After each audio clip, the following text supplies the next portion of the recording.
दिशा सालियान मृत्यू प्रकरणात सविस्तर पोस्टमॉर्टम रिपोर्ट समोर. दिशावर लैंगिक अत्याचार झाला नसल्याची माहिती उघड. मात्र दिशाचे वडील आणि वकिलांचे आदित्य ठाकरेंवर आरोप.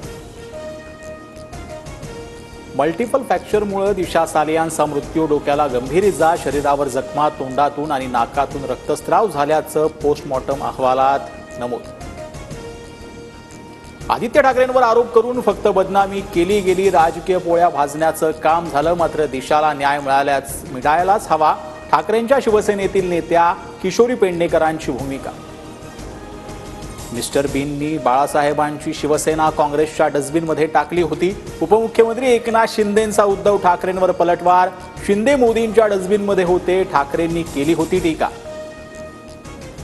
आम्ही नरम आणि गरम नाही, कायद्यानुसार चालतो. आतापर्यंत कायद्यानुसारच निर्णय घेतला. धनंजय मुंडेंवरील प्रश्नावर मुख्यमंत्री फडणवीसांचं उत्तर.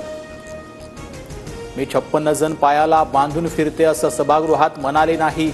माझ्यावर हक्कभंग आणण्यापेक्षा सभागृहात दिवस हातवारे करणाऱ्यांवर हक्कभंग आणा. सुषमा अंधारेंचा चित्रा वाघ यांच्यावर निशाणा.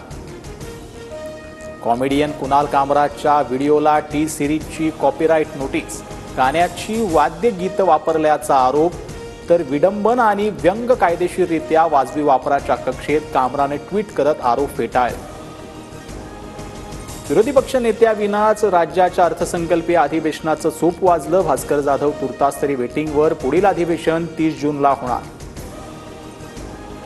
वाघ्या कुत्र्या दंतकथेतून एकाही इतिहासाकडे वाघ्या कुत्र्याबाबत पुरावा नाही. संरक्षित स्मारकात नोंदही नाही. संभाजीराजेंची माहिती. रायगडावरील वाघ्या कुत्र्याच्या स्मारकाला संभाजी भिडेंचं समर्थन. संभाजीराजे भोसले बोलतात ते 100% चूक. वाघ्या कुत्र्यानं चितेत उडी घेतली हे सत्य आहे. संभाजी भिडेंचं विधान. संतोष देशमुखांची हत्या हा मोठ्या कटाचा भाग. प्रत्येक तारखेचा आमच्याकडे पुरावा. हत्येचा गँग लीडर सुदर्शन खुले असून गाईड वाल्मिक कराडच होता. सरकारी वकील उज्ज्वल निकमांची कोर्टात माहिती. पुढील सुनावणी 10 एप्रिल.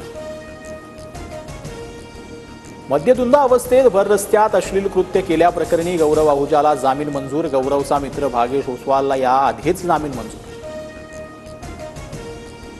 नागपूरमधील हिंसाचार प्रकरणी काँग्रेस शिष्टमंडळाकडून राज्यपालांकडे अहवाल सादर. तेढ निर्माण करणारी वक्तव्य करणाऱ्यांना मंत्र्यांना बरखास्त करा. काँग्रेस नेत्यांची मागणी. राज्यभरात ठिकठिकाणी अवकाळी पावसाचा तडाखा. वादळी वाऱ्यामुळे हंगामी पिकांचं, द्राक्ष आणि टरबूज बागांचं नुकसान. शेतकऱ्यांचे लाखो रुपयांचं देखील नुकसान.